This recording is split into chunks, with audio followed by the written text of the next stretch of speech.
আসসালামু আলাইকুম। হ্যালো বন্ধুরা, আশা করি সবাই ভালো আছেন এবং সুস্থ আছেন।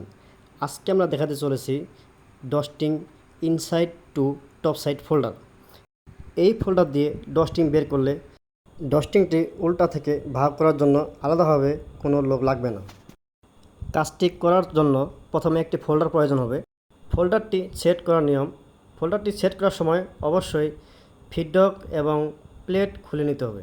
এরপর নিডল প্লেট লাগানোর জন্য দুটি স্ক্রু থাকে, সেই দুটি স্ক্রু লাগিয়ে দিতে হবে।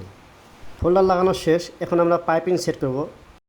পাইপিং সেট করার সময় এই যে আমরা পাইপিংটি কাটছি, পাইপিং কাটার পর পাইপিংটা রাখার জন্য একটা স্ট্যান্ড বানিয়ে নিচ্ছি। আপনারা এইভাবে একটা স্ট্যান্ড বানিয়ে নেবেন। এরপর পাইপিংটি ইনপুট থেকে আউটপুটে নিয়ে যেতে হবে এবং আউটপুট থেকে আবার এইভাবে একটি জেআই তারের মাধ্যমে, এই যে দেখেন, এইভাবে ধরে জেআই তারের মাথায় আটকিয়ে আবার ফোল্ডারের ভিতরে একটি চিকন একটি পাইপ আছে, সেই পাইপ দিয়ে ইনসাইডের দিকে আবার বের করে নিতে হবে। আবার ইনসাইডের দিকে এভাবে টান দিয়ে নিয়ে যেতে হবে।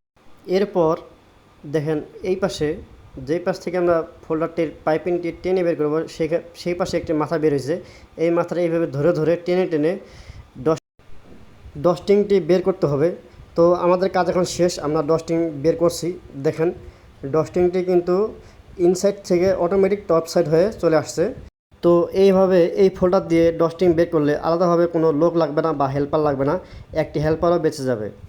ভিডিওটি ভালো লাগলে বন্ধুদেরকেও দেখার জন্য ভিডিওটি শেয়ার করে দিবেন এবং এরকম নতুন হেল্পফুল ভিডিও পেতে আমাদের ইউটিউব চ্যানেলটি সাবস্ক্রাইব করে রাখুন পরবর্তী ভিডিও দেখার জন্য। আর যদি ফেসবুক থেকে দেখে থাকেন তাহলে এরকম আরও ভিডিও পেতে আমাদের পেজটিকে ফলো দিয়ে রাখুন। ধন্যবাদ। আসসালামু আলাইকুম। খোদা হাফেজ।